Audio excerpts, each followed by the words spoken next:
নমস্কার বন্ধুরা, অনুরাগের ছোঁয়ার আজকের পর্বে রিভিউ নিয়ে আমি পৌঁছে গেছি তোমাদের সামনে। দেরি না করে বাংলা সিরিয়াল সমাচারে তোমাদের স্বাগত জানিয়ে আজকের পর্বের রিভিউ আমি শুরু করছি। শুরুতেই যেটা দেখতে পাচ্ছি, দীপা তো মায়াপুরে যাবে বলে ঠিক করেছে। জয়কে সমস্ত কাজ বুঝিয়ে দিয়ে যাচ্ছে, খাবারের ডেলিভারিগুলো যাতে ঠিকঠাক সময় মতো হয়ে যায়, যাতে কোয়ালিটিটা একটু দেখে নেওয়া হয়। রেস্টুরেন্টে একজনের জন্মদিনের পার্টিও আছে, সেই কেকটা এই দীপাদের তরফ থেকেই যাবে, সেই সবও দেখে নিতে বলছে। এরপর যখন উঠে বেরোবে তখন উর্মির মা আসে, বলছে হ্যাঁ হ্যাঁ, তুই আমার জামাইকে সমস্ত দায়িত্ব দিয়ে তুই চলে যা, তুই ঘুরে বেড়াতে চলে যা। বলছে কোথায় যাবি শুনি ছুটি কাটাতে? বলছে মা আমি একটা মন্দিরে যাব। বলে এত বছর ধরে তো অনেক পূজা আর্চা করলি, অনেক তো পুণ্যি জমা করলি, কি হলো বল? একে একে তো সবাই উপরে। বলছে মা তুমি তো সবই জানো, তাও তুমি এরকম কথা বলছো। বলছে ঠিক আছে, কি সেবা করব বল, আমি আর আমার মেয়ে তোর। তখন দীপা অবাক হয় তার মায়ের কথা শুনে। বলছে না না বল, আমি করব, সব করব, কিন্তু কি বলতো, ওই যে সংসারে তোর স্বামী বলে একজন আছে না, তিনি তো আবার তোর হাতের খাবার ছাড়া খাবেন না। এই এত সব দায়িত্ব তোর বুড়িমার ওই ছোট্ট বোনটার উপর কি করে দিয়ে যাচ্ছিস বল দেখি। তখন উপর থেকে উর্মি নেমে আসছে, আর এদিক থেকে সোনা আসছে। সোনা বলছে বাবাকে নিয়ে তোমাকে চিন্তা করতে হবে না দিদা, আমি আছি। বলে ও আচ্ছা আচ্ছা, সেই তো। বলে মা যখন সবকিছু ঠিক করেছে তখন ভেবে চিন্তেই করেছে। উর্মি বলছে হ্যাঁ হ্যাঁ, তোর মা সবকিছু ঠিক করে, যত ভুল তো আমি করি না আর আমার মা করে। বলছে সত্যি রে দিদি, তুই কত করিস আমাদের জন্য, তোর দয়ায় বেঁচে আছি আমরা, কিন্তু আমিও তো করতে পারতাম বল, আমিও তো দুটো ইনকাম করতে পারতাম। তখন ওপর থেকে নেমে আসছে দীপ। দাদাই তো খুব বলেছিল উর্মি তোমার সার্জারি করিয়ে দেবো। হাস্যকর। উর্মির মা বলছে যেহেতু সার্জারি করাবে বলেছিল, তার নিজেরই অবস্থা এরকম, সে কবে যে এইভাবে বলছে আর কি। বলছে আমি বলছিলাম কি, তোর যে মুখের দাগখানা আছে সেটা কোনোদিনও যাবে না। তখন ওপর থেকে দীপ বলছে অন্য কিছু তো করতে পারো মা, মডেল হওয়া ছাড়া কি কোনো কাজ নেই? সবসময় এইরকম না করে মানে বড় মায়ের কিচেনে গিয়েও তো হেল্প করতে পারো। দিক থেকে সূর্যের বাবাও হেঁটে আসছে, সূর্যের বাবা কিন্তু শুনছে। উর্মি বলছে কি বললি তুই? বলছে এখন তুই আমাকে বলে দিবি যে আমি কিভাবে চলবো? দীপ বলছে শোনো মা, আমি আর বাচ্চা নেই যে তোমার ধমক শুনে ভয় পেয়ে যাব। তুমি সবসময় বড় মাকে ক্রিটিসাইজ করো, নিজে তো বাড়ির বাইরে এক পাও রাখো না।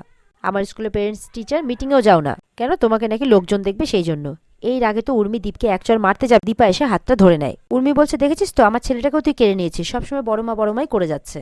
দীপা দীপকে বকাবকি করছে যে একদম তুমি কোনো কথা বলবে না, চুপ করে থাকো, বড়দের মাঝে তুমি কোনো কথা বলবে না।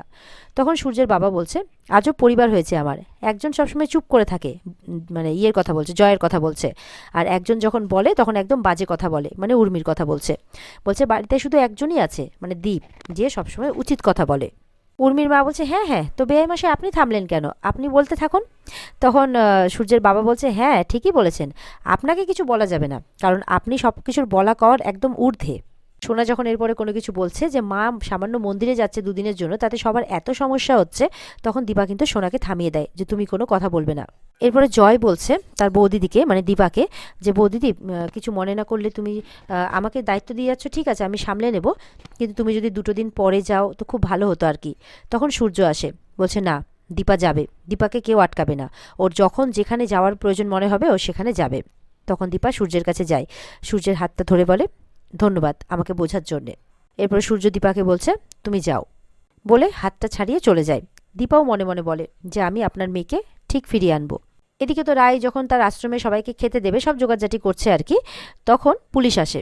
পুলিশ এসে রায়ের খোঁজ করছে যে আপনাদের এখানে রায় কে আছে, একটু ডেকে দিন, আমাদের খুব দরকার আছে।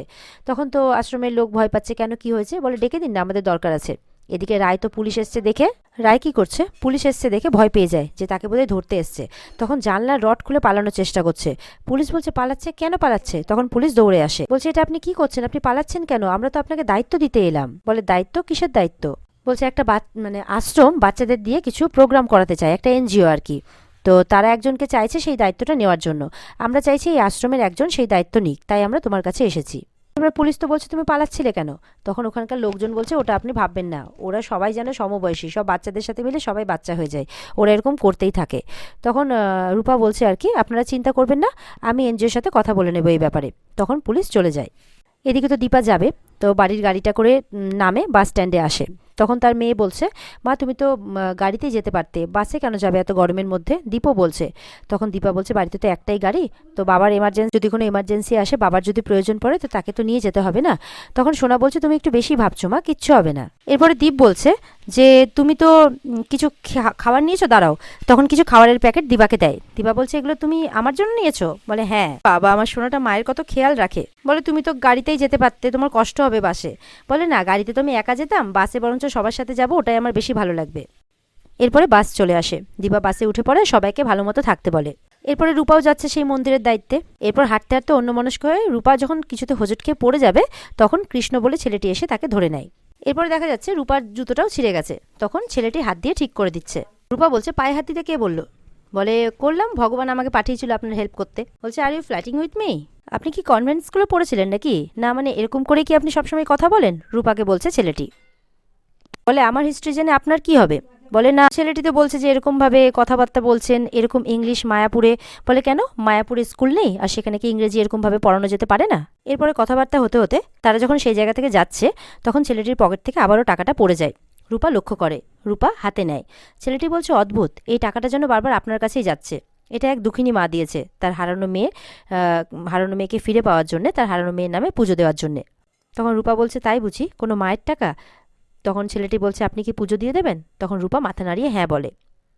তারপর দুজনে মিলে সেই মন্দিরে চলে যায়। এদিকে দেখা যাচ্ছে যে সূর্য বসে আছে, জয় আর উর্মিও আছে, দুজন লোক দেখা করতে এসেছে। তারা সূর্যকে একটা অ্যাওয়ার্ডে সম্মান দিতে এসেছে, যার প্রাইজ মানি হচ্ছে 20 লাখ টাকা।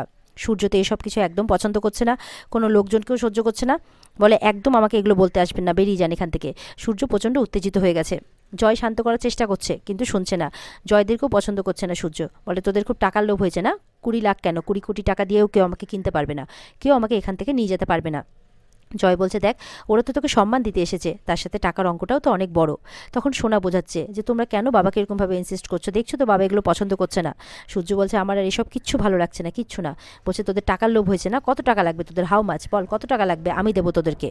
তোরা টাকার লোভে এই সমস্ত মানুষকে বাড়িতে নিয়ে আসছিস, এইভাবে বলছে, প্রচণ্ড উত্তেজিত হয়ে গেছে। বলছে, আমার রূপ আমার যতদিন না আমার কাছে ফিরে আসছে ততদিন পর্যন্ত আমি কোথাও যাব না, কারোর কাছে যাব না। আমার এদের কারোর সামনে থাকতে ভালো লাগছে না। সোনাকে বলছে, আমাকে ঘরে দিয়ে আয়, আমাকে একদম ভালো লাগছে না। সোনা তখন বাবাকে বুঝিয়ে সুঝিয়ে ঘরে দিয়ে আসে আর কি। এদিকে দীপা তো বাসে করে যাচ্ছে, যেতে যেতে রূপার কথাই ভাবছে। এই করতে করতে দীপা বাসের মধ্যে ঘুমিয়ে পড়েছে। বাস লাস্ট স্টপেজে থেমে গেছে, সমস্ত লোকজন নেমে পড়ছে, দীপা বসে রয়েছে। তখন একজন ছেলে বলছে, আপনি নামবেন না দিদি? ছেলেটি তারপর দীপাকে বলাতে দীপা বলে, ওই এসে গেছে মায়াপুর? বলে, হ্যাঁ, এরপরে তো বাস যাবে না। তারপরে দীপা বাস থেকে নামে। এদিকে দেখা যাচ্ছে সেই মন্দিরেই রূপা ওই ছেলেটি সবাই মিলে পুজো দিচ্ছে। ওই রূপা ওই টাকাটা তখন পুরোহিত মশাইকে দেয়। রূপা ঠাকুরের কাছে আছে, তখনও যেন তার মায়ের বলা কথাগুলোই মনে পড়ছে, যে আপনারা মেয়েকে খুঁজে বের করুন, আমি আমার মেয়েকে আপনাদের হাতে তুলে দেবো। বলছে, আমার মা না জেনে আমাকে পুলিশের হাতে তুলে দেওয়ার কথা বললো। রূপাও তার মাকে ভুল বুঝছে।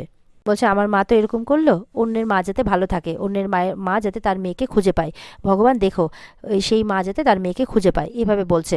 এদিকে ছেলেটি ভাবছে মনে মনে যে রায় অন্যের মেয়ের জন্য আর অন্যের মা মেয়ের জন্য এতটা কষ্ট পাচ্ছে মনে মনে, এতটাই নরম মনের মানুষ রায়। এদিকে দীপা কিন্তু সেখানে পৌঁছে গেছে। রূপা প্রার্থনা করছে, ভালো হোক, মা মেয়ের ভালো হোক। বলছে, মেয়ের ভালো হোক, মায়ের ভালো হোক, ওদের দেখা হোক। দেখা যাচ্ছে রূপা দাঁড়িয়ে আছে, ঠিক পেছন দিয়ে দীপা হেঁটে আসছে। দীপাও ঠাকুরের কাছে হাত জোর করে প্রণাম করছে, আর তার সামনেই রূপা। আর এখানে আজকের পর্ব শেষ হয়ে যায়। তো বন্ধুরা, এই ছিল আজকের পর্বের রিভিউ। ভালো লেগে থাকলে কিন্তু লাইক আর কমেন্ট করে জানাতে ভুলবে না। আর আমাদের সাথে জুড়ে থাকতে অবশ্যই কিন্তু আমাদের চ্যানেলকে সাবস্ক্রাইব করতে ভুলবে না। দেখা হবে তোমাদের সাথে আগামীকালকে নতুন পর্বের রিভিউ নিয়ে। আর পর্বের ফুল এপিসোড দেখতে অবশ্যই চোখ রাখতে হবে স্টার জলসার পর্দায়। তাহলে আজকের মতো এই পর্যন্তই, ভালো থাকবে।